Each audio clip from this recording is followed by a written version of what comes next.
I decided it was time to pray about my actions, and this time I had to follow through with my words.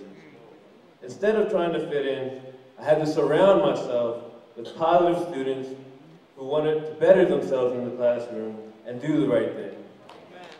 I didn't have time to be another statistic because I knew I couldn't stand for that. I had a name and a reputation that I was living up to, and I knew it couldn't be ruined. When I took myself away from the negative people in my life and continued to pray and read my Bible, positive things started to happen. The personal relationship with God really did change my mindset. Those prayers served as the most significant factor in overcoming that adversity.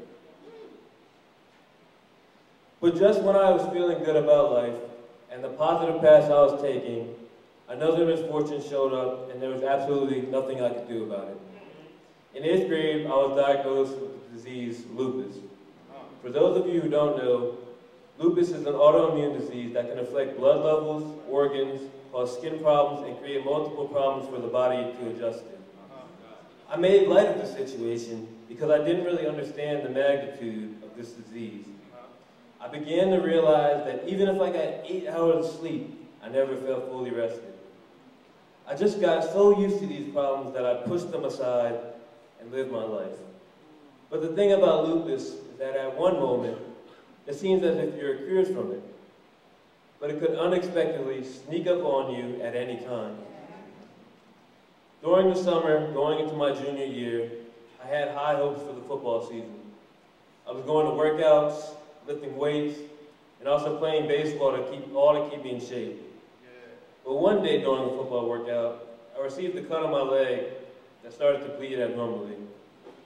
Then the next day, I got another cut, which was weird to me, but I never really thought it was a big deal. Then I started to get nosebleeds, and altogether I just felt uncomfortable. But still, I had the season on my mind, and I was ready to go. I went in for my routine blood check a few days before football preseason. Now remember, this was a few days before my football season was beginning, and my doctor tells me that my platelet levels are dropping rapidly and that they were at 60. Platelets contribute to turning the blood from liquid to a thickened mass when you receive a cut or any type of injury or trauma. Now just to clear things up, the average number of platelet level for everyone here is about 150. I wasn't worried about the situation because I was confident that they would just increase and I'd be playing right away. But when I came in for my follow-up appointment the next day, I found out that my platelets had dropped to 17. My platelets had dropped from 150 to 17 in just about a week. I was completely crushed. I had to miss the first day of football? I thought to myself, it's okay, I'll be out there in like 2 days.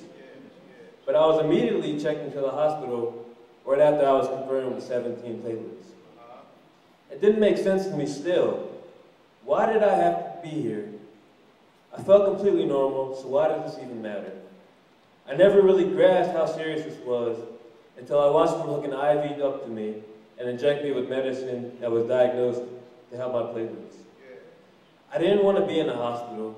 Hospitals are the worst, and I hope I never have to stay there again.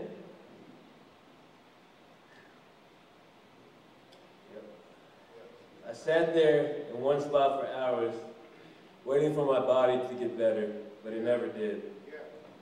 I sat up waiting and waiting for results. The process was driving me insane. I couldn't even leave my room, and all this time, I felt like I was missing out on so much. I sat there the first day, impatiently, praying for something to happen. The next day I woke up, and I found out my medicine was not working. The white blood cells in my body were attacking my platelets, and it caused my levels to decrease again. I thought to myself, why? Why is this happening to me now? All that was on my mind was getting ready for football season, and now that completely went away from my mind. I was depressed, and I didn't think things were getting better at all. The doctors came in and told me how lucky I was because one blow to the head could have killed me.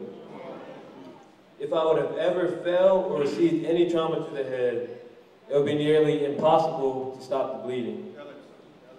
At 16 years old, you never want to hear something that severe. But you learn that's a part of life. But something strange happened to me that really woke me up and introduced me to the harsh reality that could prevent me from my goals. I suddenly realized just how important my education was to me and why it was so important for me to do well in school. At that point in the hospital, I thought I would never be able to play sports again. And the only way I was going to college was through athletics. During that moment, I realized that I could not always rely on my athletics. I had to have a backup plan for myself and for my future. So many kids aspire to be the greatest athletes, but overlook the fact that at any moment of your life, your ability to play can be taken away from you at the snap of a finger. Once again, I was struck with adversity, but I managed to find a positive. I continued to pray and pray, because that's all I could do. I wanted to get out of that hospital so bad, and with the help of prayer and support, I was finally released 2 days later. Since I had those thoughts, I realized God sent me a message. I thought I could never be broken. I thought I would never be the one to get hurt, and I certainly never thought I would be in a situation where I could never play sports I love again.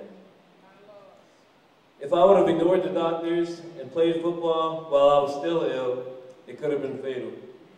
But I followed my procedure and prayed. Luckily, I was able to make a full recovery, but I left the hospital with a different mindset. I gained more knowledge, and I saw the importance of education in your life. They can take everything away from you, but the one thing they can't take away is your education. With all this being said, I realized that ultimately, being a part of this church and having that relationship with the Lord has been the true motivation to making it through everyday challenges. When I received the generous scholarship that this church offered me, I couldn't be more grateful to have a church family that loves me and supports me like Canaan does. Ever since I became a member, I've always been supported in everything I did, and everyone here was always looking for me to succeed. Being a part of this church, there are so many role models that I look up to, and I hope to be in the position and be a role model as well. I know that when I move on to college, I will be okay. With all the love and care, I cannot thank everyone enough for everything that has happened in my life. Staying true to myself and staying focused are my true goals, and I just want to make everyone proud. I would like to say thank you to Rice Pathways Ministry for teaching me how to become a man I desire and about the consequences that life will bring. Also, I would like to thank the Lessons in Life Ministry for giving me all the valuable tools to make it through life as well. I would like to thank our First Lady, Miss Debbie, for always being involved with the youth. I know being involved with the youth can be challenging at times, but everyone here respects you and admires you. Thank you, Pastor Bullock, for being such a great leader and a great role model for young African American males like myself.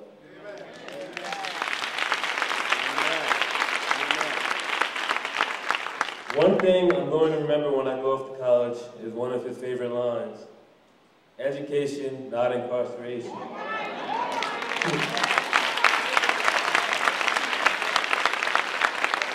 And now here's the final message. To the youth, there is times in your life when you go through adversity. Don't give up, just pray about it. Know that you are not alone, and God will always be there to comfort you. Surround yourself with positive people. And parents, keep them involved in the church so that they stay out of trouble. No matter what life throws at you, God is always there for you. And with Him on your side, He will guide you on the right path. Thank you, and God bless.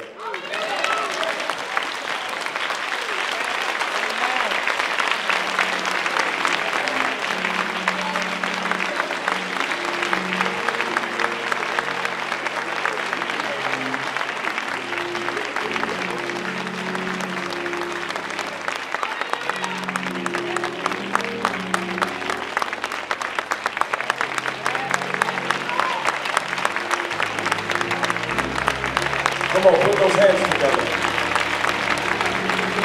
There's miracles that happen every day. Put those hands together and give God glory.